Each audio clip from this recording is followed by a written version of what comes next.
রোজ কি করছো? এই তো ফুচকার প্রিপারেশন। বাহ। আর তেঁতুল জল? এই তো তেঁতুল জল, তেঁতুল এখন ভিজতে দিচ্ছি গো। প্রফেশনাল তো।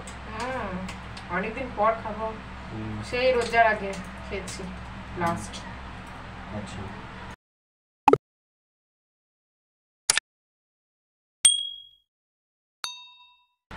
জানো না, আমি যে সময় থেকে দেখেছি এই ঘটনাটা, মানে এখনো পর্যন্ত এটা ভীষণভাবে রানিং আছে। কীরকম যে আমাদের মুসলিম, বিশেষ করে মুসলিম সমাজের মধ্যে এমন একটা জিনিস রয়েছে, এবং এটা একটা ভীষণ মারাত্মক একটা জিনিস।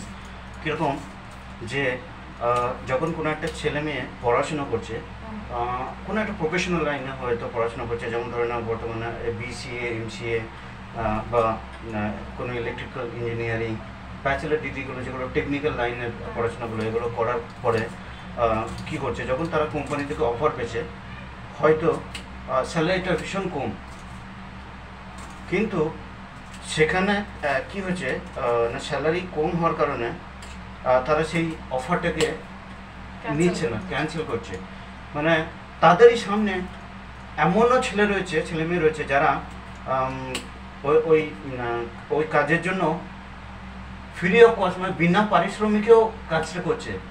তারা এই জিনিসটা তাদের দিমাগে কাজ করছে যে যখন আমার এক্সপিরিয়েন্স হয়ে যাবে 6 মাস বা 1 বছর, তখন কারো বাবার ক্ষমতা নাই আমার প্রমোশন আটকানো, বা আমি তখন অনেক বেশি স্যালারি পাবো তখন। তো এই জিনিসগুলো তারা ভাবছে এবং তারা জবে লেগে যাচ্ছে। রুকো যারা, সবার করো। তারপরে কিন্তু তাদের প্রচুর ডেভেলপ হয়ে যাচ্ছে।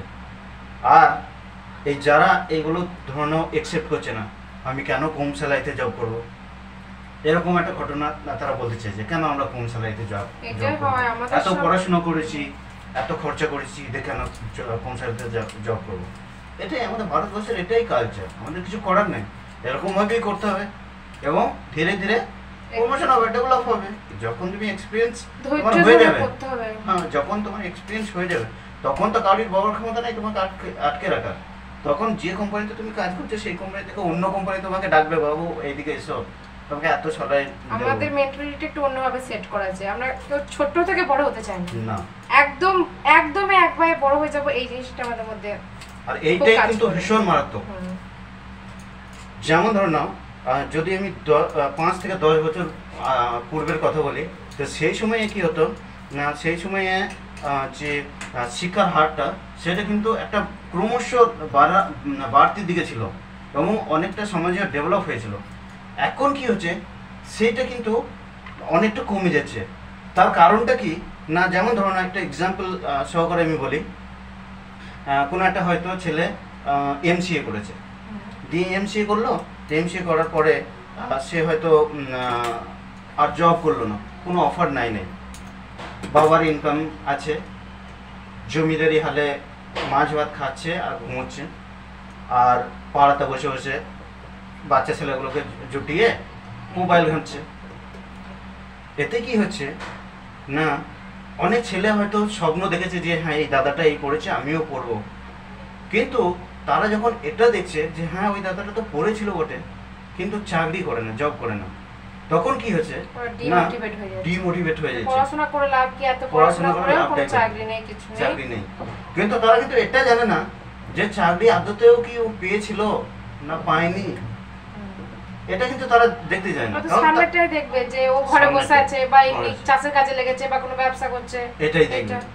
এবার অনেকের হয়তো ফ্যাশন থাকে যে হ্যাঁ MCA বড় ডিগ্রি করার পরে তাদের বিজনেস করার থাকে বা অন্য কিছু ফ্যাশন যেমন থাকে, সেক্ষেত্রে সেটা ঠিক আছে, আলাদা, সেটা এক্সেপশনাল।